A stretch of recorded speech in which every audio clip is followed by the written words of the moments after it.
CM आले खरं म्हणजे नाशिकमध्ये अतिशय सुनियोजित पद्धतीनं दंगल घडवण्याचा प्रयत्न झालेला आहे। न्यायालयाच्या निर्णयानंतर तिथल्या लोकांनी स्वतः ते अतिक्रमण काढण्याच्या संदर्भात पोलिसांना सांगितलं आणि ते अतिक्रमण काढण्याची सुरुवातही त्यांनी स्वतः केली। त्याच वेळी ही सगळी जी मंडळी दंगलीमध्ये दिसत आहेत, या मंडळींनी जाणीवपूर्वक त्या ठिकाणी दगडफेक केली, जाणीवपूर्वक त्या ठिकाणी दंगा तयार केला आणि म्हणूनच त्यांच्यावर कडक कारवाई जी आहे ती करण्यात येते। पाणी टंचाईचा विषय संजय राऊत म्हटले सरकारची अनास्था आहे, त्यामुळे पाणी टंचाई। कोण संजय राऊत? यवतमाळमध्ये एका 12 वर्षाच्या मुलीचा मृत्यू पाणी हे आणताना गेलेला आहे। त्याबरोबर 6 लोकांना चैन करावी लागते तिथं पाणी काढण्यासाठी आणि तिथं पण अनेक लोकांचा मृत्यू आहे की निश्चितपणे अशा जिथे टंचाई आहे तिथे आपण कलेक्टरला अधिकार दिलेले आहेत। कलेक्टरने त्या ठिकाणी टँकरद्वारे पाणी पुरवठा करायचा आहे किंवा त्या ठिकाणी ज्या काही वेगवेगळ्या पद्धतीने पाणी पुरवठा करता येईल तो करायचा आहे। आपल्याला कल्पना आहे की महाराष्ट्रामध्ये एप्रिल आणि मे हे 2 महिने असे असतात की ज्या काळामध्ये खूप भागामध्ये पाणी टंचाई तयार होते। प्रत्येक जिल्ह्याचा पाणी टंचाईचा आराखडा आपण तयार करतो। त्या आराखड्यानुसार ज्या ठिकाणी टंचाई होणार आहे त्या ठिकाणच्या उपाययोजना या ठरवायच्या असतात। त्याच्याकरता जिल्हाधिकाऱ्यांच्याकडे आपण निधी देखील उपलब्ध करून देतो।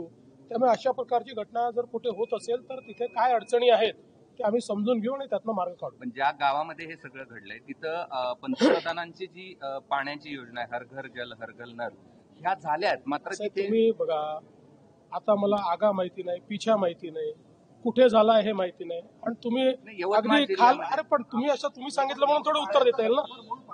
मुळामध्ये मी तुम्हाला उत्तर दिलेलं आहे की जिथे कुठे प्रॉब्लेम असेल तो प्रॉब्लेम सॉल्व्ह करू आपण। भगवद्गीतेचा सन्मान हा आंतरराष्ट्रीय पातळीवर झाला। युनेस्कोच्या यादीमध्ये भगवद्गीता आणि नाट्य भरतमुनीच्या नाट्यशास्त्राचा समावेश करण्यात आला। ही भारतासाठी आनंदाची बाब आहे। फार आनंदाची बाब आहे। याचं कारण आहे की भगवद्गीता हा केवळ धार्मिक ग्रंथ नाही आहे, जीवनाचं सत्य सांगणारा विचार हा भगवद्गीतेतनं त्या ठिकाणी प्रतिपादित झालेला आहे। आणि आपलं जे नाट्यशास्त्र आहे हे अतिशय प्राचीन आहे, त्यामुळे त्याला जर युनेस्कोमध्ये जागा मिळत असेल तर आपल्या सर्वांकरता ही अतिशय अभिमानाची गोष्ट आहे। डीएमआयसीच्या संदर्भात काही महत्त्वाचे निर्णय घेतलात आपण आणि ते मराठवाड्याच्या पुढच्या विकासासाठी अत्यंत मुळातच मराठवाड्यातल्या उद्योजकांनी अशी विनंती केलेली आहे की डीएमआयसी सोबत या ठिकाणी डिफेन्स क्लस्टर करता येईल का, अशा प्रकारचा एक विचार त्यांनी मांडलेला आहे। निश्चितपणे आम्ही तो पडताळून पाहतो आणि तो शक्य असेल तर आम्ही जरूर करू। याच्यावर मी परवाच बोललेलो आहे, मी त्याच्या संदर्भात पहिलेच बोललेलो आहे। महाराष्ट्रामध्ये मराठी भाषा ही कंपल्सरी आहे, सर्वांना मराठी भाषा अनिवार्य आहे, मराठी भाषा शिकलीच पाहिजे। त्याच्यासोबत दुसरी कुठली भाषा शिकायची असेल तर ती भाषा शिकता येते। आणि मला कधी कधी आश्चर्य वाटतं की हिंदीला विरोध आणि इंग्रजीला का नाही, इंग्रजीला पालख्या आणि हिंदीला विरोध, हे कुठला विचार आहे? त्यामुळे मराठीला जर कोणी विरोध केला तर आम्ही सहन करणार।